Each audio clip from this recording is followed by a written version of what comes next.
चाहिए चाहे ऐसी बना लो। उन्होंने ऐसी बना रखा था तो कर्म से ही पता चल गया कि ये राक्षस है। और पिया कैसे जाता है, जो लोग आचमन करते हैं ना पूजा में, तो आचमन ऐसे किया जाता है कि बिल्कुल भी आवाज ना आए। ये फ्रू फ्रू की जो आवाज आती है ना, ये सब बिल्कुल भी ना आए। बोलो राधे राधे। इन्होंने एकदम से मारा सटाटा, आवाज आई, तुरंत ये समझ गए ये जरूर राक्षस है, क्योंकि देवताओं का काम तो भाई ऐसा है नहीं। तो भगवान आए, तुरंत सुदर्शन चक्र के द्वारा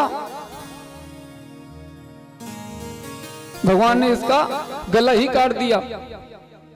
अब अमृत तो जा चुका था, तो धड़ से अलग हो गए, तो राहु केतु दो हो गए। भगवान ने स्थान दे दिया ग्रहों में जाकर के रहो। ब्रह्मा जी हमारे एक काम के लिए तो बड़े अच्छे हैं, कोई जगह अगर किसी को नहीं मिलती तो सीधे ग्रह में जाकर के दे देते हैं। मंगल ग्रह की उत्पत्ति हुई थी, तो जब मंगल ग्रह निकला था, जिस दिन हमने कथा में बताया था, वो भी देखो समुद्र वहां 9 ग्रहों में जोड़ा गया। वही राहु, ये लोग आपस में दोस्त हैं, राहु केतु बुध शुक्र, ये आपस में मित्र हैं ग्रहों में। सूर्य चंद्रमा सोमवार मंगलवार बृहस्पतिवार ये मित्र हैं। अच्छा, एक चीज का आप लोग विशेष ध्यान देना, देखो गुप्त बात बताएं। जब कभी सूर्य ग्रहण लगे ना और चंद्र ग्रहण लगे, आप लोगों को पता है कि सूर्य ग्रहण चंद्र ग्रहण लगने से पहले सूतक भी चालू हो जाते हैं, 9-9 घंटे 12-12 घंटे। तो जब ग्रहण काल चल रहा हो ना, तो जो व्यक्ति ग्रहण काल के समय में, मान लो सूतक है, सूतक में आप नहा धो लो, ठीक है, जैसे नहीं नहाना नहीं, अशुद्ध रहोगे, मगर जैसे देखो कि 10 मिनट कम है, ग्रहण लगने वाला है, तुरंत नहा लो। और ग्रहण के समय कहते हैं जैसे एक माला हम करते हैं ना, घर में किया तो फल मिलता है, नदी किनारे किया तो अनंत गुना मिलता है, तीर्थों में किया तो और ज्यादा मिलता है, शिवालय में किया गया तो अनंत गुना फल मिलता है। मगर अगर ग्रहण के समय यदि हम एक माला करते हैं ना, तो वो हमको मतलब बहुत ज्यादा मिलता है। मतलब यदि हमने एक माला किया तो हमारा जो राम नाम रूपी बैंक है ना, कहाँ? उस परमात्मा परम पिता परमेश्वर के पास। तो आपके द्वारा एक किया गया माला वो आपके खाते में जुड़ेगा, कितना दुगना हो करके। मान लो आपने 40-50 माला कर ली, अगर आपने एक माला करी, जिस दिन जिसका ग्रहण लगा हो ना, तो उस दिन व्यक्ति अपने बहुत से संतों को हमने देखा, महाराज जमुना जी है और इस दास ने भी, जमुना जी कोई स्थान आए ना, तुरंत जाप किया करो, अनुमोदन करो। देखो जीवन का उद्देश्य क्या है पता है? दूसरों को ज्ञान तो तभी देना है जब हम स्वयं उस चीज का अनुमोदन कर रहे हों। जीवन में उतारते हैं नहीं हैं और ज्ञान फूंक देते हैं चपड़ चपड़। ठीक उसी प्रकार है। तो महाराज ग्रहण के समय किया गया जाप बहुत फल देता है, याद रखना इस बात को आप लोग। फिर वो अलग प्रक्रिया है, आप माताएं सभी जानती हैं कि फिर क्या आदमी क्या करते हैं, ग्रहण खत्म होने के बाद घर को धुलते हैं, वो अलग सिस्टम है। इधर महाराज समुद्र से भगवान मोहिनी ने जब सबको भी अमृत पान कराया, इन सूर्य और चंद्रमा में ग्रहण लगना चालू हो गया। महाराज आगे चल के भगवान के बहुत अनेक अवतार हुए हैं। टाइम कम है, संक्षिप्त में हम आपको और भी कथाएं बताएं। हरि अनंत, हरि कथा अनंता, भगवान के नाम अनंत है, गुण अनंत है। बहुत राजा हुए, भगवान के बहुत अवतार हुए, 24 अवतार लिए भगवान ने इसी पृथ्वी पर, और हम भक्तों के लिए ही तो लिया, भक्तों का उद्धार करने के लिए ही तो लिया। हम नहीं रहे होंगे, हमारे पूर्वज रहे होंगे 2-4-10 साल पीढ़ी पहले अगर देखा जाए। तो इस प्रकार से भगवान ने बहुत अवतार लिया। आइए, अच्छा, परीक्षित जी ने प्रश्न किया, प्रभु ये तो बताओ कि आपने मुझे सूर्यवंश का चंद्रवंश के बारे में तो बहुत कम बताया, लेकिन चंद्रवंश में राम जी भी आए। सुखदेव जी कहते हैं हाँ महाराज, कैसे? रामाय राम भद्राय रामचंद्राय वेधसे रघुनाथाय नाथाय सीताया पतये नमः। महाराज, खटवांग दीर्घ बाहु रघु पुलस रघु से रघुवंश नाम चला, दिलीप अज। महाराज, इनकी चंद्रवंश की चलती ही रही, इससे भी पहले बहुत से हुए इक्ष्वाकु, जिनसे महाराज और भी कथाएं आई, हरिश्चंद्र, ये सब इन्हीं के वंश से निकलते निकलते महाराज दशरथ के 4 पुत्र हुए। चारों का नाम तो आप जानते हैं, राम भरत शत्रुघ्न, राम भरत लक्ष्मण शत्रुघ्न। इस प्रकार से महाराज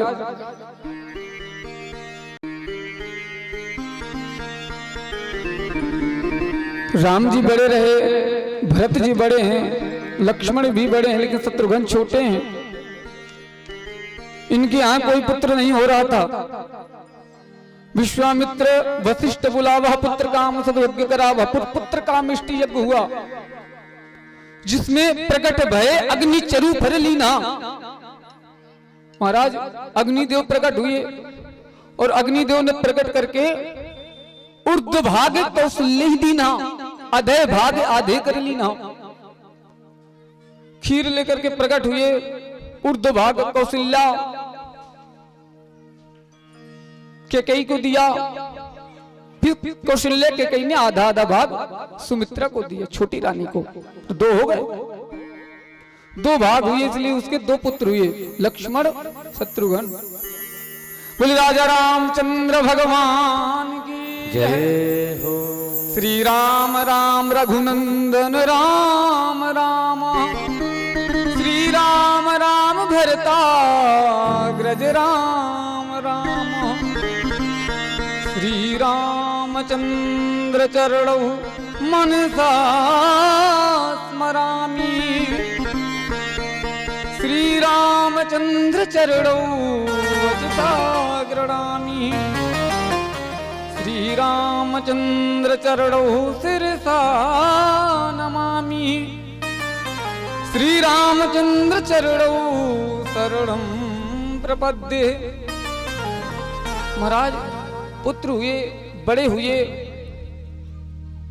और गुरुकुल जब जाने लगे। अच्छा देखो, एक जरूरी बात बताएं, वेद व्यास जी ने राम जी का वर्णन भागवत जी में सिर्फ 2 अध्यायों में किया है। तो तुलसीदास जी ने कहा, बोले आप हमारे इष्ट के लिए सिर्फ 2 अध्याय लिख रहे हैं, हम आपके लिए तो सिर्फ 2 चौपाई लिखेंगे आप इष्ट के लिए। तो रामचरितमानस में भगवान कृष्ण का सिर्फ 2 चौपाइयों में वर्णन है। जब कृष्ण यदुवंश अवतारा हूं नहीं हरे महामुहि मारा, इस प्रकार महाराज रामचरितमानस में कृष्ण जी को सिर्फ 2 चौपाइयों में। बोले आप यदि हमारे इष्ट का 2 अध्याय में है तो हम आपके लिए 2 चौपाई लिखेंगे। राम जी के 2 अध्याय में वर्णन है। तो आइए, राम जी की कथा का थोड़ा संक्षिप्त में ही है। राम जी बड़े होते हैं, गुरुकुल जाने लगते हैं पढ़ने के लिए, वहां से आते हैं। महाराज दशरथ जी बुलाते हैं, राम जी नहीं आते, माता बुलाती हैं तो राम जी चले आते हैं।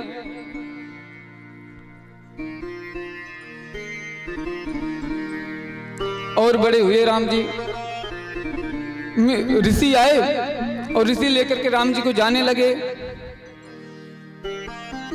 तो दशरथ जी ने कहा, बोले राम देत नहीं बनत गोसाई, राम जी को मत मुझसे लेकर के जाओ, मैं जी नहीं पाऊंगा। और ऐसे 2 ही व्यक्ति हुए हैं जिनसे भगवान का वियोग बर्दाश्त नहीं हुआ।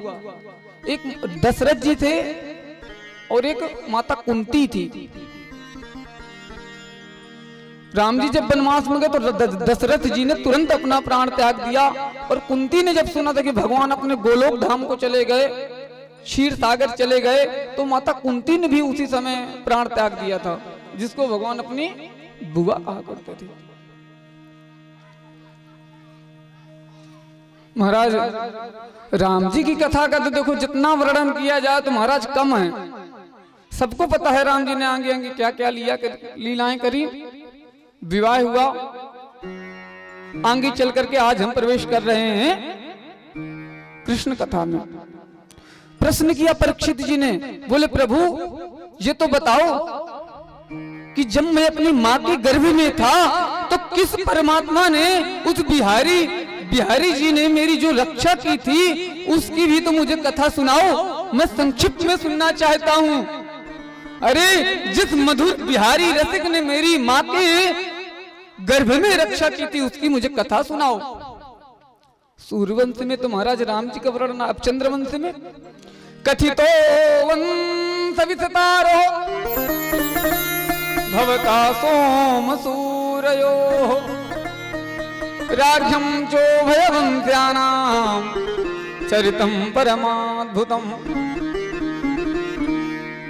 कथितो वंश विस्तारो भवता सोम सूरयो राज्यम चो भयवंत्यानां चरितं परमाद्भुतम्। महाराज मुझे मेरे जब मैं अपनी जुगोम कुक्षी गत आत चक्रो मातुष्य में यह शरणम गताय। जुगोम कुक्षी, जब मैं अपनी माँ की कोख में था ना, जुगोम कुक्षी गत आत चक्रो, तो चक्र के द्वारा जिस बिहारी जी ने मेरी रक्षा की थी मुझे उसकी कथा बताओ और सुननी है, पूरा विस्तार करो। सुखदेव जी कहते हैं राजन धीरज रखो, अब तो जलपान कर लो। परीक्षित जी ने कहा नहीं प्रभु मुझे कथा सुनाते रहो। अच्छा यहाँ पर गलत नहीं लिखा भागवत जी में कि जुगोम कुक्षी गत आत चक्रो मातुष्य में यह शरणम गताया, कि भगवान ने चक्र के द्वारा मेरी रक्षा की थी, उसकी कथा, उन भगवान की हम कथा सुनना चाहते हैं। परीक्षित जी ने कुछ गलत नहीं कहा। भगवान ने परीक्षित की रक्षा तो गदा से की थी, मगर उत्तरा के गर्भ में जब भगवान ने प्रवेश किया तो गदा को ही इतनी तीव्रता से घुमाई, ब्रह्मास्त्र का खंडन करने के लिए उस छोटे से शिशु को वो चक्र दिखाई दिया। देखो परीक्षित जी को भगवान ने जन्म कोख में जब है माँ के, तब भगवान ने दर्शन दिया है। क्या उसकी मुक्ति नहीं होती? महाराज अकाल मृत्यु है तो क्या फिर भी परीक्षित जी की मुक्ति नहीं होती, जिनके पूर्वज ऐसे ऐसे रहे हों? कहा ठीक है। महाराज मथुरा के राजा हैं अग्रसेन जी,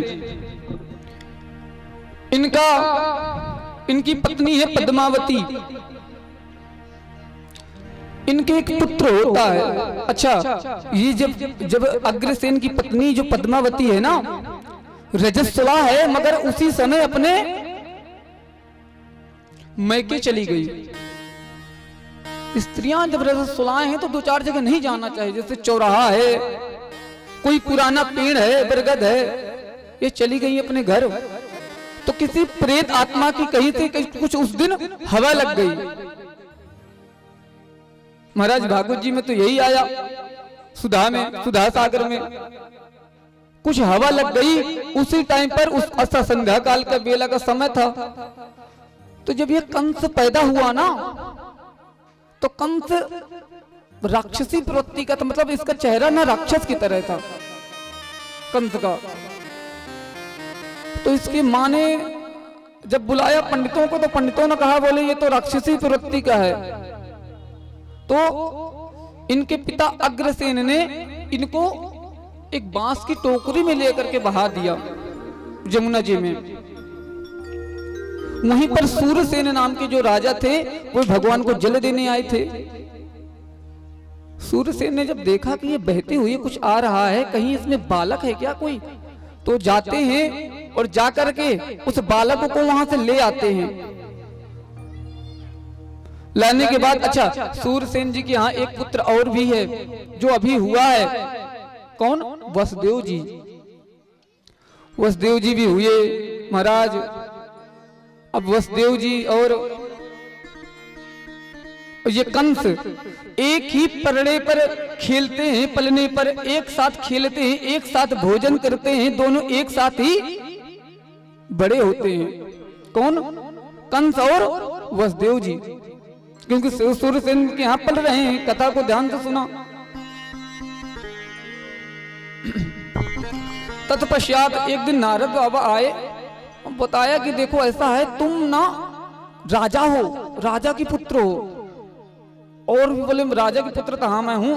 बोले ये राजा नहीं, मथुरा की राजा की पुत्र हो। पूरा दृष्टांत बताया नारद बाबा ने। तो कंस पहले जाता है, अब मथुरा न जा करके पहले जाता है तपस्या करने। तपस्या करके इसने, कंस ने क्या किया कि भगवान से खूब वरदान मांगा, खूब अस्त्र शस्त्र महाराज प्राप्त कर लिया। फिर आता है अपने पिता अग्रसेन को एक लात मारता है, चल हट, तूने मुझे बहा दिया था पानी में। और बहुत कुछ महाराज अपने माता पिता को ही बंदी गृह में कैद कर देता है। एक दिन की बात है कि कंस ने देखा कि अट्टारियों पर देवक की पुत्री देवकी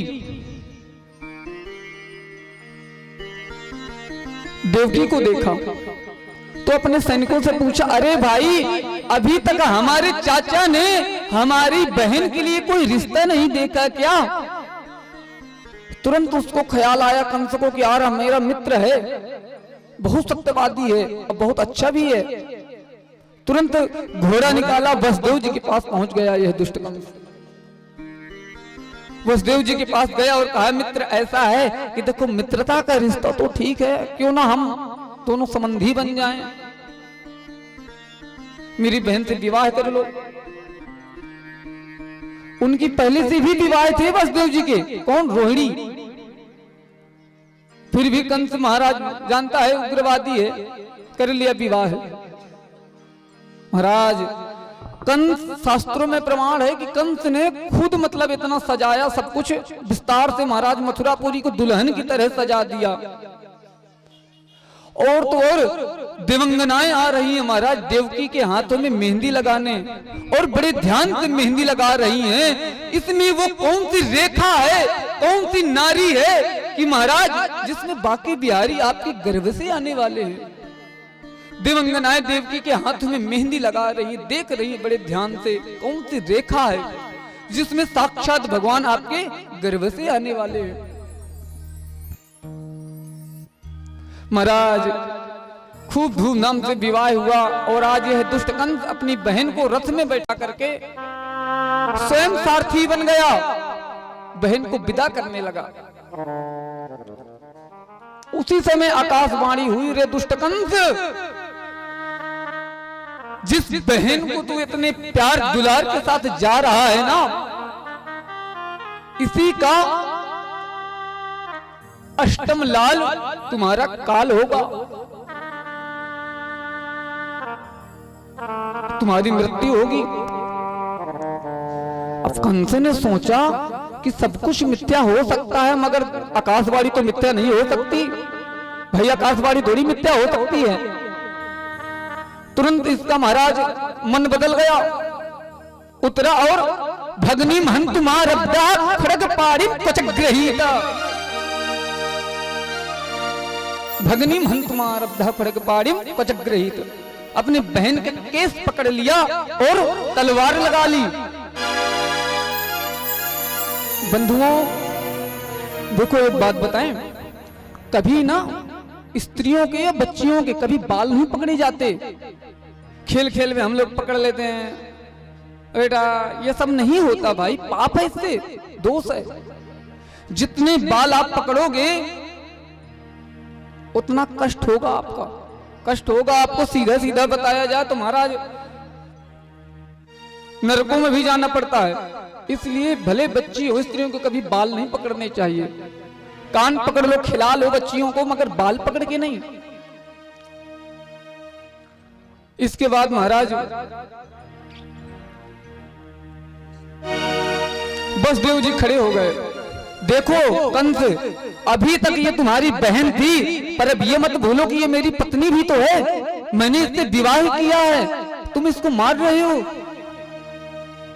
कंस ने जैसे ही तलवार को रखे था और उभारना चाहा, कंस वसुदेव जी ने तुरंत पकड़ लिया। हम लोगों को भी इतना सतर्क होना चाहिए ताकि हमारी अर्धांगिनी जब आए, स्वामिनी आए, जीवन संगनी आए, कोई भी विपत्ति आए तो तुरंत सतर्क रहें। वसुदेव जी ने कहा, बोले कंस चिंता मत करो, आकाशवाणी ने कहा है ना कि 8वां पुत्र होगा, तो ठीक है, मैं वसुदेव तुमको वचन देता हूं कि देवकी की गर्भ से जितनी भी संतानें होंगी मैं तुमको सौंप दूंगा। अब साथ में पले बड़े हैं, कंस भी इस बात को जानता है कि सत्यवाती है, झूठ नहीं बोलेगा मेरा मित्र। ठीक है महाराज, बोले ठीक है, कारागृह में रहना पड़ेगा। इधर जो वसुदेव जी की पहली पत्नी थी रोहिणी, वो भी अपने यहाँ रहने लगी। कहाँ? गोकुल में, नंद बाबा के यहाँ, अपने भैया के यहाँ। महाराज ये दुष्ट कंस जाता है, दोनों को मेहंदी भी नहीं हाथों की छूटी और कारागृह में डाल दिया। अरे हम और आप सब क्या दुख पाते हैं? दुख तो देखो देवकी मैया को हुआ, जिनकी हाथों की मेहंदी भी नहीं छूटी और जेल में डाल दी गई।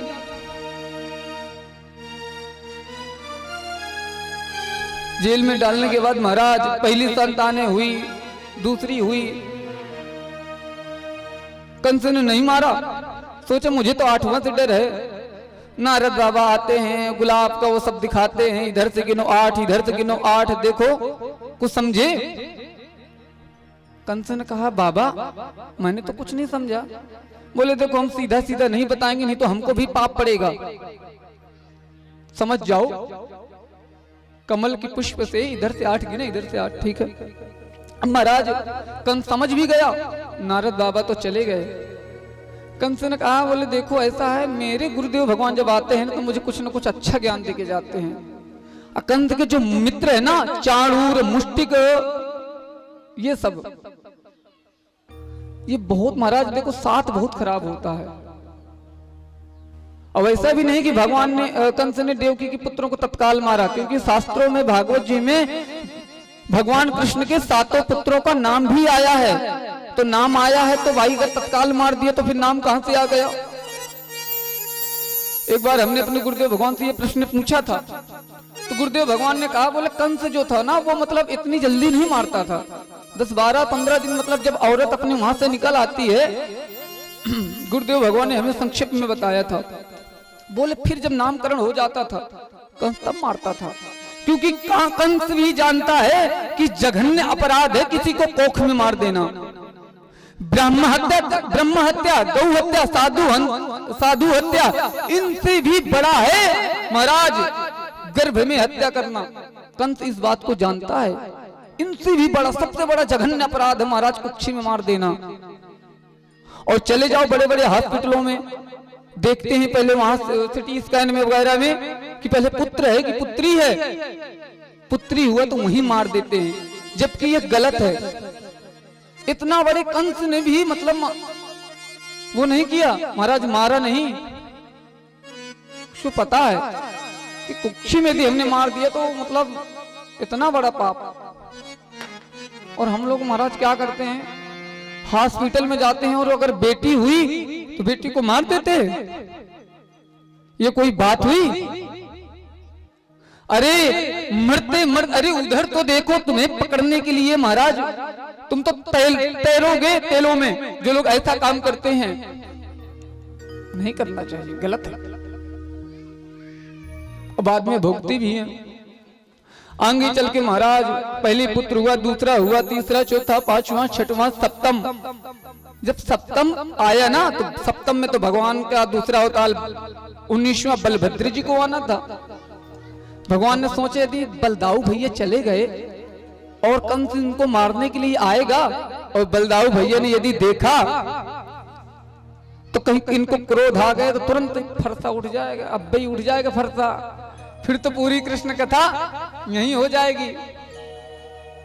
तो भगवान ने योग माया के द्वारा, योग माया के बल के द्वारा बलराम जी को रोहिणी के गर्भ में स्थगित किया, पहुंचा दिया,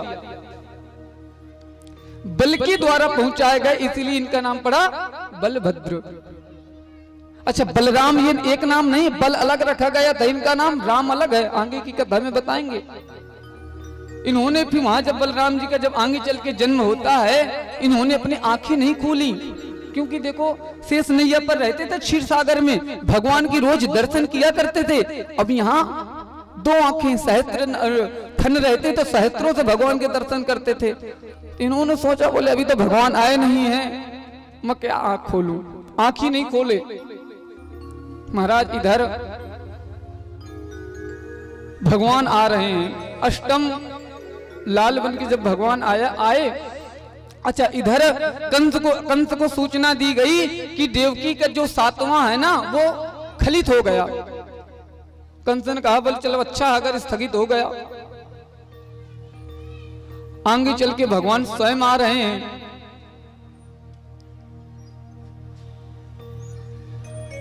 भगवान जब आए कि भय प्रगट कृपाला दीन दयाला कौशल्या हितकारी हर्षित महतारी मुनि मनहारी अद्भुत रूप विनिहारी लोचन अभिरामा तनु घन श्यामा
मनुज अवतार माया तन माया गुण गोपाल हरिलाल की जय, राजा रामचंद्र भगवान की जय हो।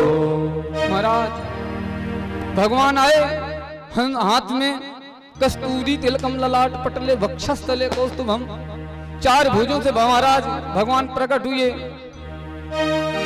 तो माता ने कहा, प्रभु इतना विशाल रूप, देवकी वसुदेव ने कहा, प्रभु इतना रूप, बालक जब पैदा होता है तो छोटा होता है ना, और प्रभु आप छोटे हुए।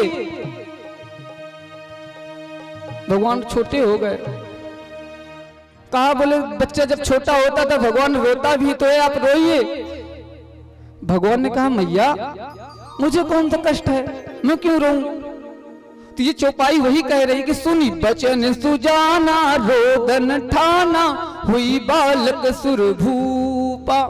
माता के वचन सुनकर फिर भगवान रोना चालू कर दिया। वसुदेव और देवकी ने खूब भगवान को गले लगाया, खूब प्यार किया, और भगवान ने ये भी कहा था वसुदेव जी से कि तुम जाओ और मुझको गोकुल में नंद बाबा के यहाँ छोड़ करके आओ। और तुम्हें कोई दिक्कत परेशानी नहीं होगी। वसुदेव जी ने जब देखा तो सामने एक टोकरी पड़ी थी। टोकरी को जैसे ही लेने के लिए गए महाराज और नीचे झुक, पहले जैसे चले तो पैरों की बेड़ियां टूट गई, झुके तो महाराज हाथों की बेड़ियां टूट गई, और खड़े हुए तो महाराज जहां जहां बेड़ियां थी सभी टूट गई। जाने लगे तो जितने भी ये द्वारपाल थे ना सभी महाराज बेहोश हो गए। भगवान वसुदेव जी कन्हैया को लेकर के जा रहे हैं तो रास्ते में यमुना महारानी भी महाराज उफाल मांग रही हैं। तो वसुदेव जी को याद आया कि भगवान ने कहा था कोई संकट नहीं आएगा, इसलिए मुझे विश्वास है। देखो भगवान पर ना विश्वास होना चाहिए। कैसा विश्वास पता है? एक बार क्या हुआ, एक महाराज जी कथा सुना रहे थे। कथा सुनाते सुनाते उनमें से एक साधु महात्मा बैठे थे महाराज, नए नए साधु थे। उन्होंने लेकिन सीख ली कथा से। उन्होंने सीखा, बोले महाराज ने कहा, बोले भगवान आते हैं महाराज, जब विपत्ति आती है, जहां कहीं विपत्ति में फंसोगे तो भगवान आएंगे तुम्हारे पास। महात्मा गए, संक्षिप्त में बता देते हैं। महात्मा जाते हैं तो एक कुआं रहता है, तो कुआं में महाराज पहले रस्सी को बांधा पेड़ से और एक रस्सी पकड़ के कुआं में लटक गए। अब तो हम लटके रहेंगे। महाराज जी ने कहा है कि कथा में भगवान बचाने आएंगे जब हम मरने लगेंगे। महाराज वही रस्सी पकड़ के महात्मा टंगे रहे। 2 दिन हो गया, उल्टी पलटी महाराज सब कुछ आने लगी।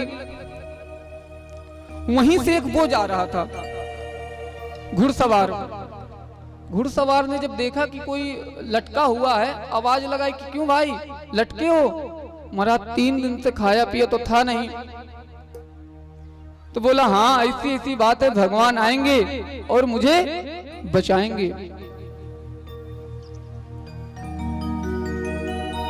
महाराज उसने कहा अच्छा। उसने भी क्या किया कि चारा होता है ना जिससे रस्सी बनती है, कुछ नाम है उसका, हाँ उसी की रस्सी बनाई महाराज, चारे की, घास फूस की, और रस्सी बना करके वो भी कुएं में लटक गया। लेकिन वो तो महाराज ढीली पड़ गई, टूट गई। जैसे ही टूटी तो भगवान तुरंत आ गए उसके पास। तो उसने पूछा, बोले भगवान आप मेरे लिए नहीं आए, मैं 3 दिन से लटका हूं और ये लटक गया, इसके पास आ गए। भगवान ने कहा आपने सुना नहीं, कथा में कहा था जब गिरने लगोगे तो भगवान बचाते हैं, तो तुम गिर कहाँ रहे हो, तुम तो लटके हो। बोले राधे राधे राधे राधे। और इसकी रस्सी टूट गई, ये गिरने लगा तो मैंने बचा लिया। मैं तभी बचाऊंगा जब गिरोगे।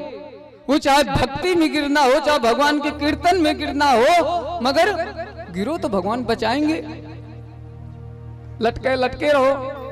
तो इस प्रकार से कहते हैं ना, राम राम कहूं बारंबार, चक्र सुदर्शन है रखवारा। अब महाराज जाते हैं भगवान को टोकरी में लेकर के। जमुना जी ने भी सोचा भगवान मेरे पति हैं, थोड़ा सा तो स्पर्श कर ही लूं। भगवान ने तुरंत कहा, बोले तो क्या कर रही हो, ससुर है तुम्हारे, नीचे रहो, चलो पैर देते हैं तुम्हें। तो भगवान ने पैर दिया, जमुना महारानी तुरंत शांत हो गई। वसुदेव जी गए और इधर महाराज नंद बाबा के यहाँ नंदा सुनंदा दोनों बहनें अपने बुआ के यहाँ, अपने नंद के यहाँ पहले से ही पहुंच चुकी हैं, अपने भैया के यहाँ। क्योंकि उनको पता चल गया था कि कोई ऋषि आए हैं और महात्मा आए हैं और नंद बाबा को कहे गए हैं हमारे भैया को कि जाप कराओ, अब तुम्हारे एक बालक होने वाला है। नंद बाबा ने कहा, बोले मुझ बूढ़े पर कोई बालक होगा? फिर भी आप लोग महात्मा हैं, कोई बात नहीं, अनुष्ठान कर दो। अब नंद बाबा ने को बता भी दिएगा महाराज इतने समय में होगा। भाई उस समय के पंडित लोग पूरा करेक्ट बताते थे, आज भी बताते हैं, ऐसा नहीं है। जो नित्य संध्या वंदन करता हो, जो ब्राह्मण मुख जनार्दना, अगर उसने कुछ वाक्य कह दिया तो 100% सत्य है। इसको हुआ कि भाई भगवान हो सकता है जन्म में, ठीक है, जाप बैठवा दिया ब्राह्मणों के द्वारा इधर। और क्या कह रहे हैं, अभी तो भयो ना है, आगे का पतो ना है। नंदा सुनंदा बहनों को भेजा, देख करके आओ। महाराज गर्भ से तो थी ही यशोदा जी, और इधर यहां से आते हैं वसुदेव जी भगवान कृष्ण को लेकर के, माता यशोदा के बगल में लिटा देते हैं भगवान कृष्ण को, और पुत्री को लेकर के जो योग माया है उनको वापस लेकर के आते हैं। इधर महाराज प्रातः हुआ, कंस को सूचना दी गई कि महाराज अब तो पुत्री हुई है 8वां, बहुत अच्छा हुआ। चारूर मुष्टिक जो महाराज थे ना साथी, इसलिए कहते हैं अच्छे लोगों से साथ करो। कंस का कई बार महाराज प्रादुर्भाव हुआ, अच्छे विचार आए, अच्छे विचार ही तो थे कि भगवान को अपनी बहन की इतनी विदाई कर रहा था। तो दुष्ट प्रवृत्ति को तो महाराज अगर हमने कुछ गलत किया है तो भगवान उसका दंड देते ही देते हैं, आज नहीं तो कल, लेकिन मिलता ही मिलता है। इधर कंस आता है और योग माया उस पुत्री के एक पैर पकड़ के जैसे ही पत्थर पर पटकना चाहा, तुरंत योग माया आकाश में जाती है और कहती है, रे दुष्ट कंस, तेरे मृत्यु का कारण आ गया है, और चलो मैं तुम्हें ये भी बता देती हूँ कि कहाँ है वो, ब्रज मंडल में ही है। अच्छा, ब्रज मंडल 84 कोस में है, बोले यही है। इधर कंस घबराया, चारूर मुष्टिक ये सब उसके बाणासुर ये भी तो मित्र है, सब लोग आए, बोले तो ऐसा करते हैं 8 से 10 दिन के बीच में जितने भी बालक हुए हैं उनको क्यों ना हम लोग मार दें, बांस ना रहेगी, बांस न बचेगी बांसुरी। तो इन्होंने ऐसा ही प्लान बना रहे हैं सभी लोग बैठ करके। और इधर महाराज कंस ने कहा, बोले ऐसा है सभी को आ जाने दो, सबका परामर्श ले लेने दो। और इधर नंदा सुनंदा महाराज जैसे ही देखती हैं कि कोई सूर्य के समान चमक रहा है, रोशनी हो रही है, तुरंत भागी भागी आती, बाबा भैया, ओ भैया, अरे हाई गयो है, अरे क्या हुआ? अरे बोली माता भैया, हमारी भाभी ने लाला जायो है। जैसे ही सुनते हैं नंद बाबा तो खुशी का ठिकाना नहीं रहता। बलवान कृष्ण भगवान की जय हो, घरानी सरकार की जय हो, आज के आनंद की जय हो, कृष्ण भगवान की जय हो। महाराज अब इधर वसुदेव जी महाराज इतने दिन के बाद बालक जाया है, वैसे भी नंद बाबा इतने उद्योगपति हैं, बाबा ही हैं। तुरंत उन्होंने जितना भी पहन रखा था सबको लुटाया और महाराज बालक को लेकर के आज उनका स्वागत कर रहे हैं। आइए हम भी बाल कृष्ण भगवान का स्वागत करते हैं। स्वागतम कृष्णा, स्वागतम कृष्णा, स्वागतम कृष्णा,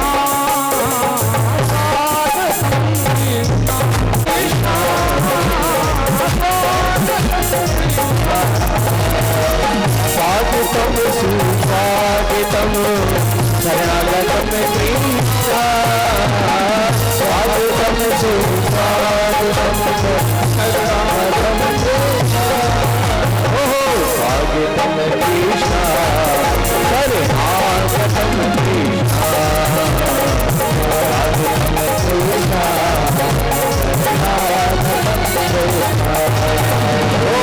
जगमग आओ कृष्ण कन्हैया,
गली गली में शोर,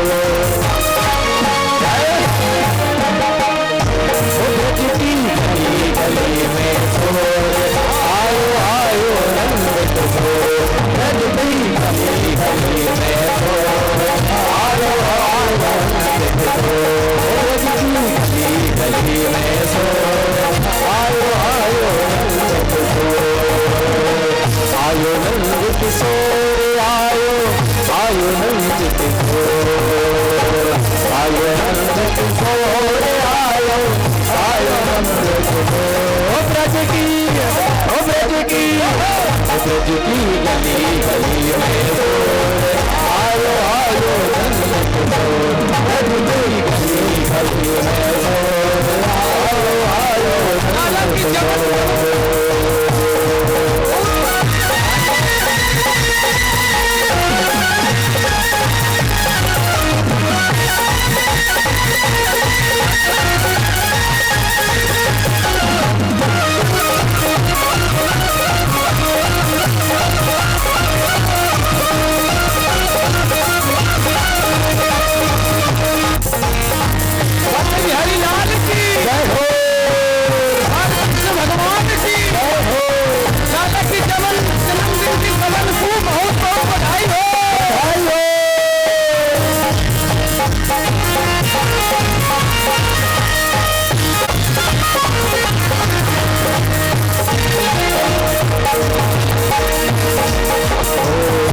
भवन में आनंद बरसे, भवन में आनंद बरसे, यशोदा का मन बाहर से, यशोदा का मन बाहर से, आनंद को नानी छोड़,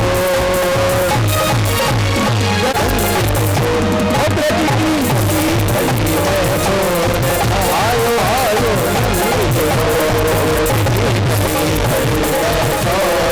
आयो आयो नंद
बाजू की मंगल सहनाई, बाजू की मंगल सहनाई, बाजू की मंगल सहनाई, जन्म लियो है कुंवर कन्हाई, जन्म लियो है कुंवर कन्हाई, बाजू की मंगल सहनाई, बाजू की मंगल सहनाई, जन्म लियो है कोयल पपीहा हो,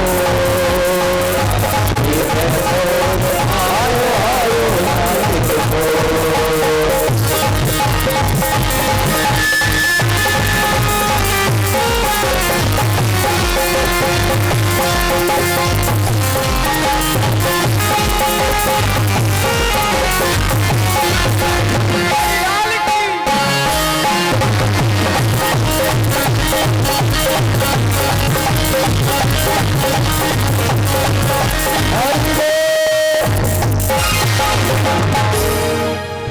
जन में घन श्याम, जन में घन श्याम, घर घर में बाजे बधाई, जन में घन श्याम, जन में घन श्याम, घर घर में बाजे बधाई।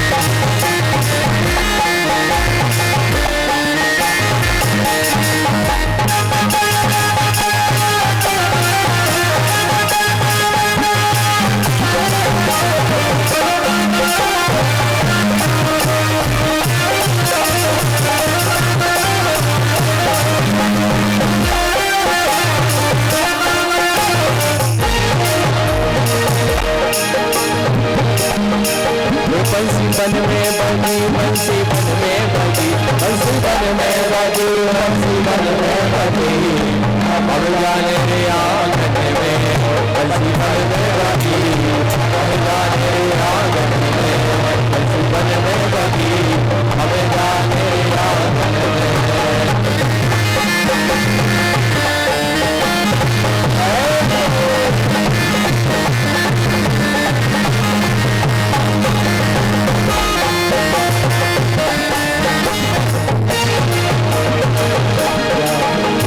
कटियारी जैन लोड़े कटियारी जैन लोड़े कटियारी जैन लोड़े कटियारी जैन लोड़े कटियारी जैन खेल प्यारे कन्हैया लोड़े कटियारी जैन खेल प्यारे कन्हैया लोड़े कटियारी जैन खेल प्यारे कन्हैया।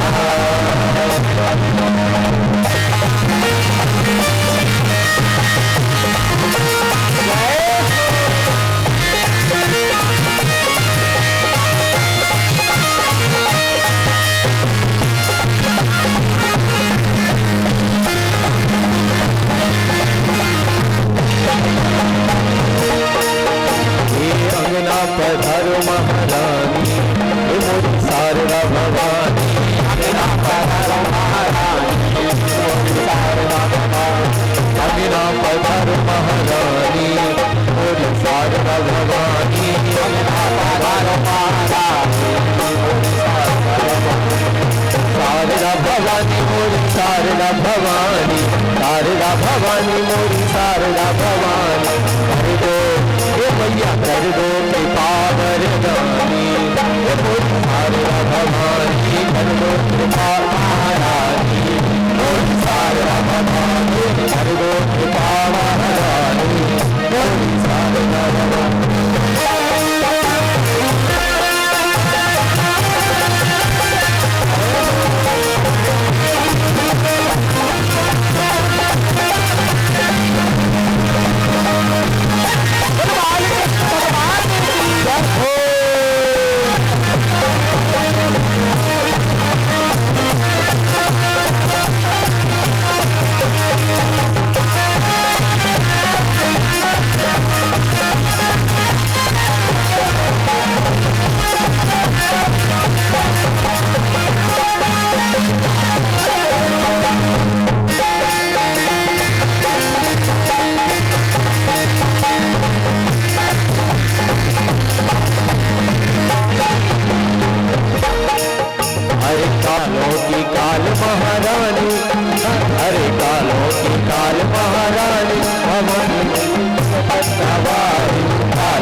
हरि जन्म में नचले रे मनवा, हरि जन्म में नचले रे मनवा, कृष्ण जन्म में नचले रे मनवा, ये अवसर मिलने नहीं भक्तों की मनोभाव, भक्तों की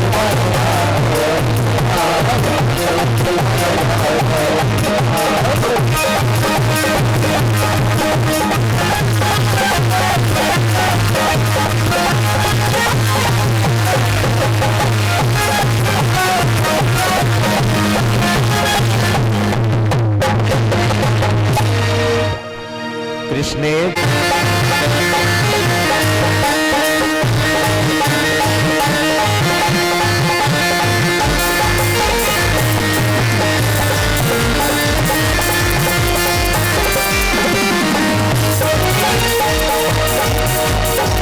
बहुत बार बधाई लोगो, बहुत बार बधाई लोगो, लाख बार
अयोध्या नगर वासियों की, माता पिता गुरुजनों की, हमारे सनातन वैदिक धर्म की, हमारे वैदिक गौ माता की जय जय श्री राधे श्याम। नमः पार्वती पतये हर हर हर महादेव। शंभो विश्वनाथ भगवान की जय। चलिए।